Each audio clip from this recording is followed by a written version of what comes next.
Welcome.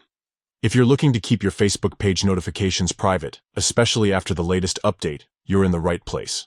Today, I'll walk you through the simple steps to hide public post notifications on your Facebook page using your PC. Let's get started. First, open up your browser and head over to Facebook. Make sure you're logged into the account that manages your page. Once you're on the main Facebook homepage, look to the top right corner of your screen. You'll see your profile photo there. Click on it. From the drop-down menu, select the page you want to manage. After you've entered your page, click directly on the page's profile photo. This will take you to your page's main profile area.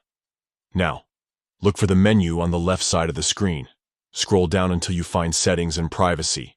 Click on it, and then select Settings from the expanded menu.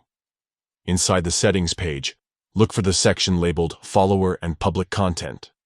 Click on it to open up more options. Here, you'll see a setting called Public Post Notifications. This is where you can control who gets notified about public posts on your page. To make your notifications private, choose the Only Me option.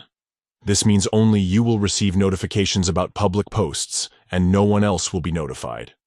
Once you've made your selection, don't forget to click Save to apply the changes. And that's it. You've successfully hidden public post notifications on your Facebook page. This is a great way to keep your activity more private and reduce unnecessary notifications for others. If you found this guide helpful, don't forget to like and subscribe for more easy-to-follow tech tips. Thanks for watching and see you in the next video.